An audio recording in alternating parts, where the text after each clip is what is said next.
Hey, it's Lisa from Bees and Seeds. Welcome back to the channel. Today we're going to be planting a perennial vegetable. That means we plant it once and it'll come back year after year. Today we're planting rock rose, which isn't technically a vegetable.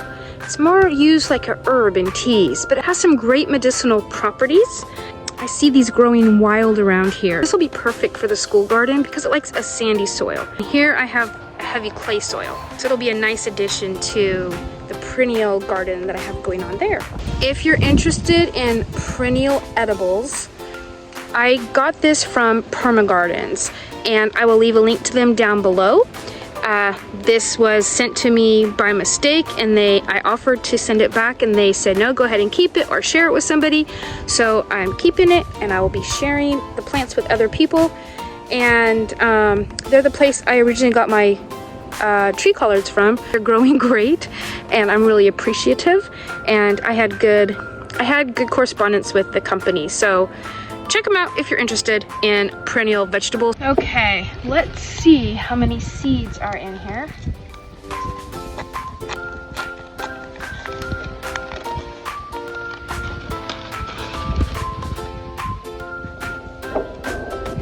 There they are.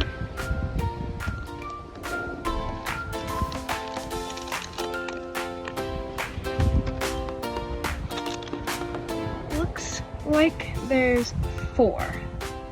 Directions are telling me that I'm going to sow the seed on the surface of well-draining soil, tamp and keep moist. So it likes to germinate between 50 and 60, which is perfect because that is our typical temperature here.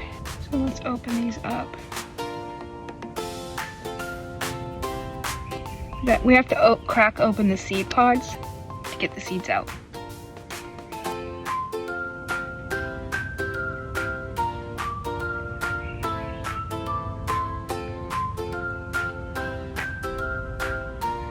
Can you see them? They're right in there.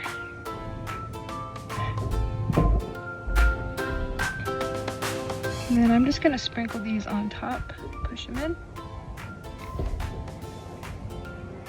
Kind of between my fingers, so. Okay. Let's open this one up.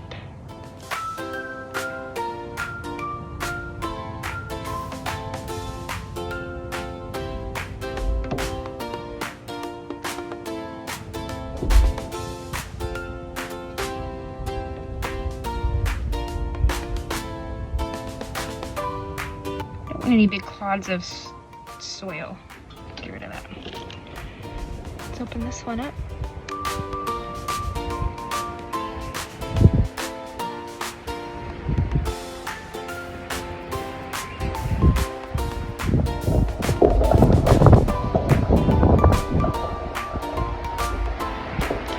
And the littlest one.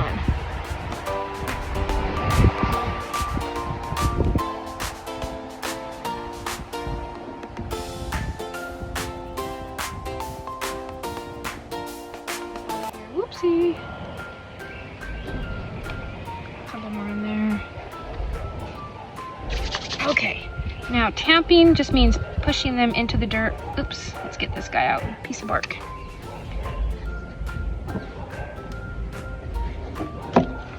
And then we're going to spray.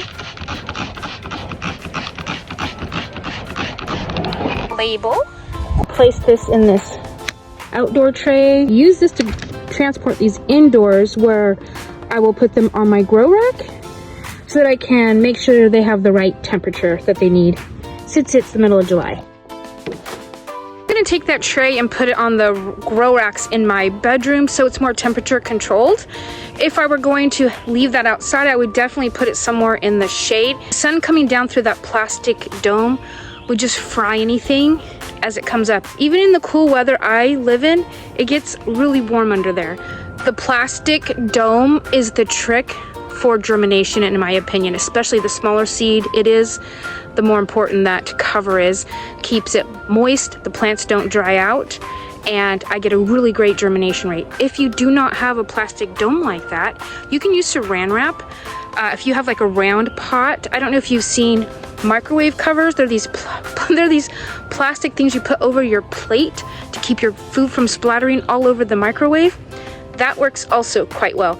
Even if your pot is bigger, just put the domes on top of the areas where you put the seeds, just to keep the moisture in. I don't know when you're gonna see this video, but you're gonna wanna plant these in the spring after the last chance of frost for your area, because they are frost sensitive. If you live in a cold zone, you can pot them and take them in to overwinter them and then pop them back outside in the springtime. I hope this video was somehow beneficial. If you like gardening, go ahead and subscribe to the channel, and I'll see you next time.